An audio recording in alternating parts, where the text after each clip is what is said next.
예림단장 칼럼입니다. 기독교의 핵심 진리 71번째, 71번째 구원의 확신입니다.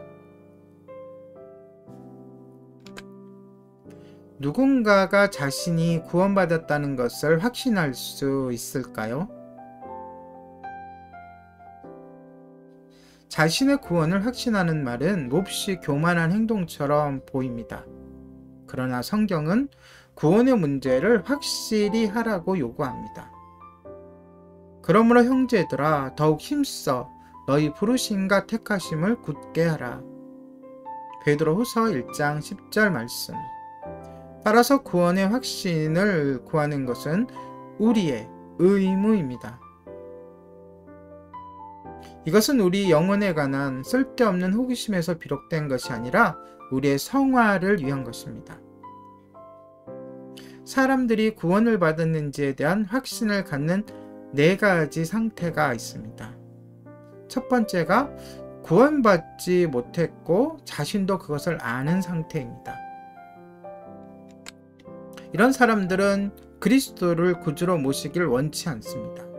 그리고 자신에게는 구원자이신 예수 그리스도가 필요 없다고 대담하게, 담대하게 선언합니다. 공개적으로 복음의 적대감을 보이기도 하죠.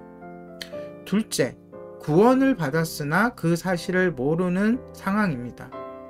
이런 사람들은 실제로 은혜 가운데 있으면서도 그것에 대해 확신하지 못합니다. 그들은 양심이 겪는 괴로움 때문에 삶 속에 있는 죄와 씨름하며 자신의 구원을 의심합니다. 세 번째인데요. 이 방송을 함께하는 모든 분들이 이 세 번째에 속했으면 좋겠습니다. 구원받았고 자신도 그 사실을 알고 있는 상태입니다. 이 부류의 사람들은 자신이 선택받았고 부름받았고 구원받은 것을 확신합니다. 마지막 4번째, 굉장히 아주 심각한 상황인데요. 구원을 받지는 않았으나 자신이 구원받았다고 대담하게 믿는 것입니다. 이 사람들은 구원 없이 구원의 확신을 가지고 있습니다. 그래서 더욱더 문제인데요. 그들의 확신은 그릇된 확신이죠. 그런데 이와 같이 구원에 관한 그릇된 확신을 갖는 것이 가능하다면 우리가 3번째 부류에 속하는지 아니면 4번째 부류에 속하는지를 어떻게 알 수 있을까요? 거기에 답하기 위해서는 이 4번째 부류를 더 자세히 살펴보고 어떻게 그런 그릇된 확신을 가질 수 있는지 알아보아야 합니다.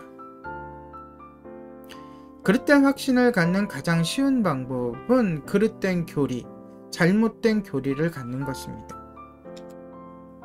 그릇된 교리에 근거한 확신에는 견고한 기반이 없기 때문이죠. 제 주위에도 이런 분이 계시거든요. 그리고 여러분 주위에도 이런 분이 계실 겁니다. 그릇된 교리, 잘못된 교리라는 것은 교리의 한 부분만을 너무 중히 여긴다던가, 또한 교리라는 것은 성경을 우리가 정립해 놓은 게 교리인 거죠. 근데 이 성경 자체를 자기 마음대로 뜯어 고쳐서 또는 어느 부분은 내던져 버리고 어느 부분만 취해 가지고 자기의 주장을 하는 사람들을 많이 보게 됩니다. 이런 사람들에게 혹해서 넘어가면 그는 자신은 구원받지 못했지만 구원받은 것처럼 여기는 사람이 되어버릴 가능성이 큽니다. 자, 자신의 구원에 잘못된 확신을 가질 수 있는 또 하나의 상태는 선한 삶으로 천국에 갈 수 있다고 믿는 것입니다. 자신이 거룩하신 하나님의 요구를 충분히 만족시킬 정도로 선한 삶을 살고 있다고 생각하는 사람들은 자신이 구원받았다고 착각합니다. 자, 그렇다면 구원에 관한 건전한 교리를 갖는 경우는 어떨까요? 그래도 여전히 그릇된 확신을 갖는 것이 가능할까요? 예, 그렇습니다. 자신이 구원에 이르는 확고한 믿음을 가졌다고 생각하지만, 다시 말해서 건전한 교리, 내가 성경을 다 믿어, 성경대로 살고 있어라고 하지만 실제로 그렇지 않을 수도 있기 때문입니다. 이것은 이제 믿음의 문제가 아니라 해석의 문제인 것이죠. 진정한 확신인지를 시험하는 두 가지 방법이 있습니다. 지금부터 잘 들으시면 됩니다. 내가 구원을 받았느냐, 구원을 받지 않았느냐, 지금도 헷갈리시는 분은 지금부터 잘 들으십시오. 먼저, 우리의 마음속에 그리스도를 믿는 진정한 믿음이 있는지 점검해 보아야 합니다. 그리고 우리 마음속에 그리스도를 향한 진정한 사랑이 있는지 보아야 합니다.